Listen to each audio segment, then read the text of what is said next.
सभी सदस्यों को जय हिंद। आज एक विशेष वीडियो, वैसे मैं 2-4 रोज़ पहले देना था, कुछ व्यस्त होने के कारण वीडियो अपलोड नहीं कर पाया।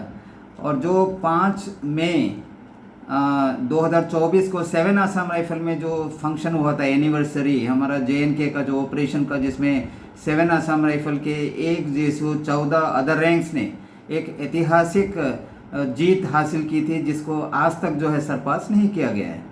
और उस वक्त जो 7 आसाम राइफल में फंक्शन हुआ, मैंने देखा वीडियो में हमारे जो नायब सूबेदार पदम बहादुर छेत्री उस वक्त थे, अभी सूबेदार पदम बहादुर छेत्री जो उस टीम को लीड कर रहे थे, उनका जो है प्रेस से बात करता हुआ मैंने सुना। और DGR साहब को भी मैंने सुना प्रेस में बात करते हुए कि बहुत बड़ा जो एक कामयाबी था, जो कई लोग जानते नहीं हैं, कई लोगों तक पहुंचाना है। और एक वारंट ऑफिसर कल्याण सिंह जो उस वक्त के ऑपरेशन में शामिल था, और वह पहला व्यक्ति है जो अभी भी 7 आसाम राइफल में सर्विस कर रहे हैं। उनकी जो उदास भरी जो बात की उन्होंने कि मैं अभी तक वारंट ऑफिसर ये देखे 33 साल हो चुका है, उस वक्त जो ये कामयाबी में उस टीम का एक सदस्य होने के नाते शायद अगर आर्मी में होता तो ऑनररी प्रमोशन वगैरह मिलके ये जो है आज ऑनररी लेफ्टिनेंट या किसी में होती। और उस वक्त के जो राइफलमैन, वैसे 2 जो है व्यक्ति को अवार्ड मिला है करके सुना था, पदम बहादुर नायब सूबेदार साहब को भी मिला है। उसके अलावा जो है हमारे जो राइफलमैन राम कुमार आर्य जिसको सेना मेडल मिली थे, और एक और को मिला था शौर्य चक्र।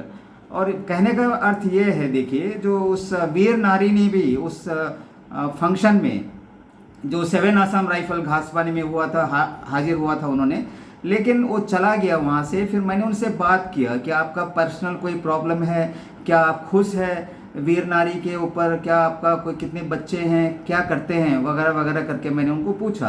तो उन्होंने बहुत ही दुख भरी आवाज़ में मुझे बताया कि उनका एक बेटा है जो कि MCOM है। देखिए MCOM होने के बावजूद सर्विस उनको मिला नहीं है, और 2022 में वो DGR से जो है सिफारिश करवाया था कि बच्चे को भर्ती करने के लिए। वो DGR भी गए और रिक्रूटमेंट भी अटेंड किया, लेकिन उन्हें जो है रिजेक्ट कर दिया गया। जब मैंने कारण पूछा हेमलता जो इनका वीर नारी है, तो उन्होंने कहा कि सर वो कुछ वेट ज़्यादा हुआ करके बता रहे थे। वैसे देखिए मेडिकल जो है, मैं भी मेडिकल JCO रहा हूँ, कई सारे रैली मैंने अटेंड की है, सुपरविज़न किया है।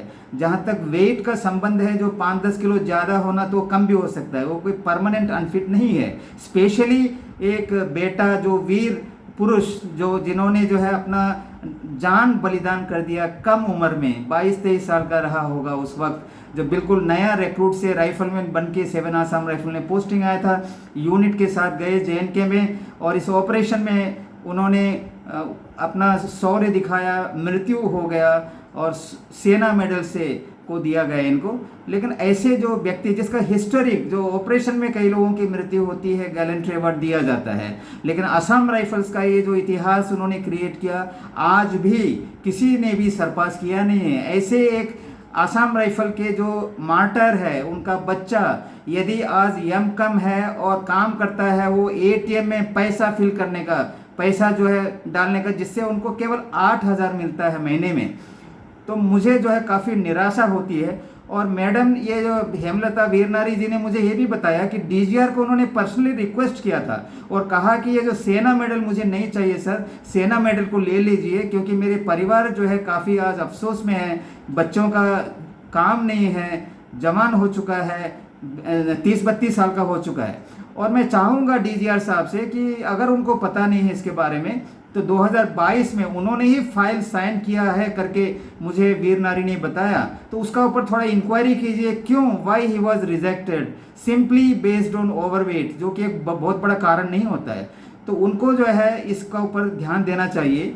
और उनका जो पत्नी है वो भी तैयार है राइफल वुमेन के रूप में जो है फौज में काम लेने के लिए, अगर कोई प्रोविज़न है तो उनको भी काम में रख सकते हैं। दूसरी बात जो वीर नारी ने मुझे बताया, उधम सिंह नगर में हमारे राम सिंह आर्य जो सेना मेडल है, उनको उनके नाम पर एक मूर्ति बना दिया गया था वहाँ के जो लोकल एडमिनिस्ट्रेशन ने, लेकिन उसका जो है प्रॉपर जो है लुक आफ्टर नहीं हो रहा है। और यहाँ तक कि आजकल क्या हो रहा है, पिछले साल की बात है, उसको जूते का माला पहना दिया गया था, काफ़ी इंसल्ट हुआ था। आरेवा के नेशनल सेक्रेटरी हमारे जो नारायण सिंह बीस ने इसके बारे में इंफॉर्मेशन वगैरह दिया था डीजीआर में, लेकिन आज भी उसका जो है हालत वही है। 7 असम राइफल के 2IC साहब ने एक चिट्ठी तो दिया था, पिछले वीडियो में मैंने जिक्र किया उसके बारे में, लेकिन उस चिट्ठी पर जो है कोई कार्य हुआ नहीं है।